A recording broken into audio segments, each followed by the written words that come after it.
This video is brought to you by Discord. Hi, welcome to another episode of Cold Fusion. In 2009, a man by the name of James Howells proved himself to be a visionary. He started mining Bitcoin before anyone else had ever heard of it. James managed to stockpile 7,500 Bitcoins when they were just a fraction of a cent per coin. Eventually his girlfriend made him stop. She thought that the computer doing the mining was, quote, getting too noisy.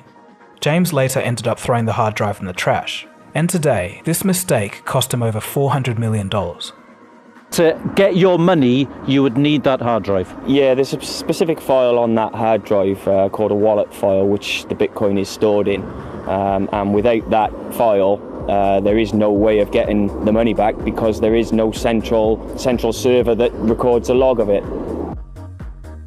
In 2010, Laszlo Hanyecz bought 2 pizzas for 10,000 Bitcoin, or about $35 at the time. It wasn't the first transaction in Bitcoin, but certainly the most widely publicized. Unfortunately today, these delicious pizzas cost him $500 million. Is it true some people celebrate the anniversary of the day you bought the pizza? Yeah, May 22nd, Bitcoin Pizza Day, so It's called Bitcoin Pizza Day? It is. It's stories like this that make Bitcoin such a fascinating phenomenon. Its growth and adoption, at least over recent years, has been mind-blowing. But the story of how Bitcoin came to be is just as interesting. Despite Bitcoin's young age when compared to traditional stores of value, the fundamental ideas behind crypto may be older than you think.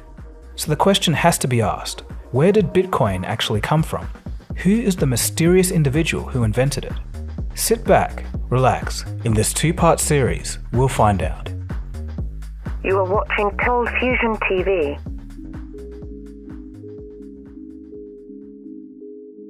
For many, Bitcoin is still considered a fad, a Ponzi scheme, something that will disappear as quickly as it materialized.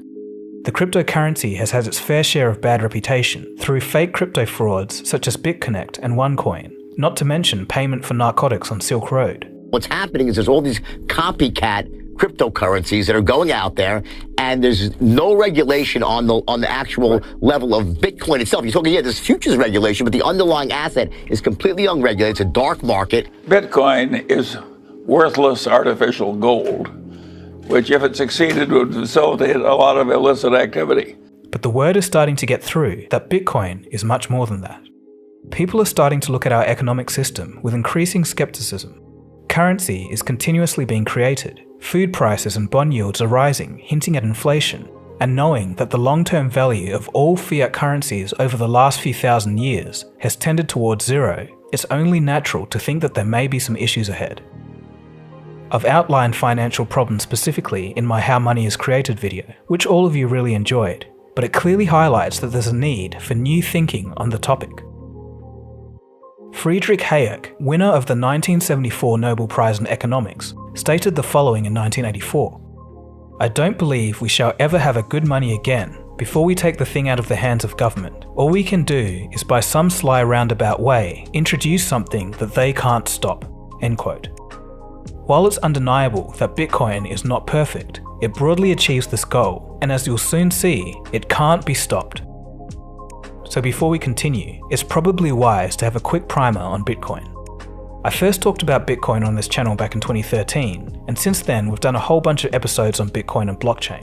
But for those that are new, here's a quick summary. When you pay a shop using a bank card, the shop checks with the bank to see if you have money to make the purchase. The bank checks its records, verifies that you have enough money, and deducts that amount from your card. It then updates its records and takes a fee for providing their services. If you wanted to remove the banks from the system, who would you trust to keep the records straight? No altering or cheating. No one would ever trust a single person with that much power, but you may give your trust to a collective group of people, many millions in fact. The main idea is to not have a centralized record of transactions. Many copies of those transactions are distributed across the world. Every owner of each copy records every transaction. In this new model, the shop, instead of checking with the banks, checks with everyone's records to see if you have the money. When the purchase is made, all the record keepers update their records. if an individual transaction record is fraudulent, it doesn't agree with the rest of the copies of the transaction records and gets rejected. This large group of people checking record transactions aren't people at all, but a network of computers. There is no need for third parties such as banks, because the decentralized network keeps itself in check. Amazingly, that means no bans, no server shutdowns, or blocking of payments, because payments occur directly between people. Although transactions can be tracked, they cannot be stopped. So-called miners keep the network running by solving complex equations on their computers. These people mine Bitcoin in chunks called blocks that contain all of the recent transactions. Blocks are kind of like a page in a record-keeping book. The miners receive payment in Bitcoin for their effort, much like mining gold. Also like gold, there's a finite supply of Bitcoin to stop it from being devalued, much like we're currently seeing in fiat currency. There will only ever be 21 million Bitcoins, and the final Bitcoin will be mined in 2140. So what gives Bitcoin its value? In reality, it's just worth what someone's willing to pay for it.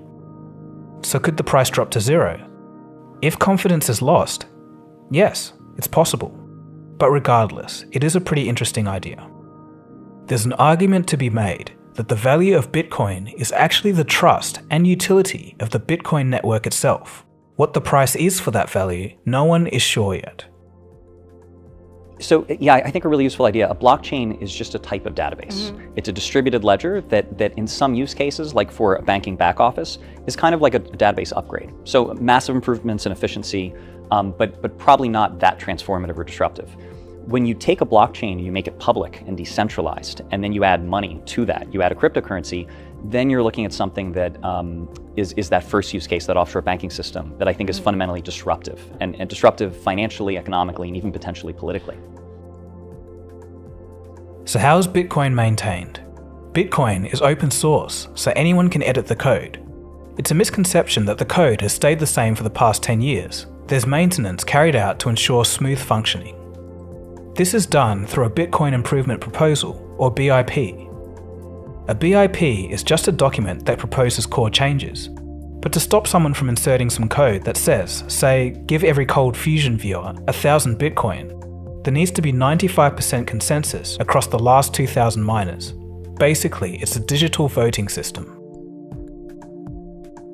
On January 3rd, 2009, the first block of Bitcoin was mined. Within this very first block, a special message was written. It read, quote, "The Times, 3rd of January 2009, Chancellor on the brink of second bailout for banks." This gives us a clue to Bitcoin's purpose for existing, a response to a broken financial system.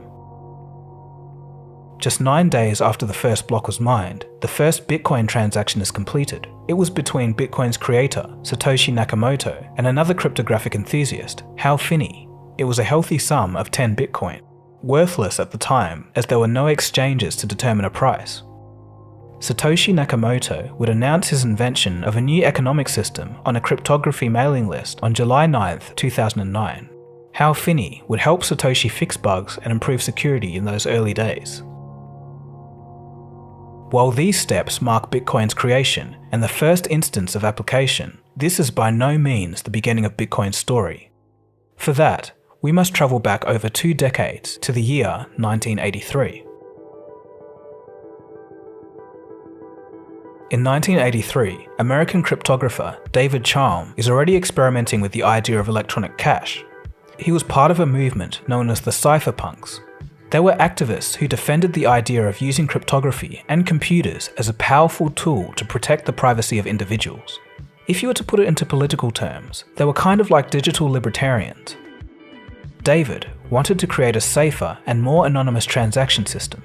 His efforts led to the invention of the blind signature protocol, breaking ground on what would become known as the foundations for modern blockchain technology. I created a concept for how you could use eCash to make your payments, and then the blind signatures could be used to basically prove things about you without revealing who you are. Classic, say if a kid's at a bar and they want to, or somewhere they want to get in, they want to say to prove that they're old enough, or they have a driving license, or they're from a different state or whatever, but they don't want to give their address and all this other stuff. Well, that's what you could do with the credential mechanism. In the years that followed, David Chaum began building his idea of a workable cryptographic electronic money system, and in 1989, the company DigiCash was born. A notable employee at DigiCash was cryptographer Nick Szabo. Nick would go on to be influential in the early crypto space, but more on him later. In 1993, DigiCash launched their eCash system, a product that enabled the safe and anonymous transfer of money over the internet. eCash was David's answer to what he considered to be the extremely unsafe practice of using credit cards online. According to insiders at the time, eCash was a technically perfect product that resolved many of the issues that came with credit card payments, such as security concerns and fees.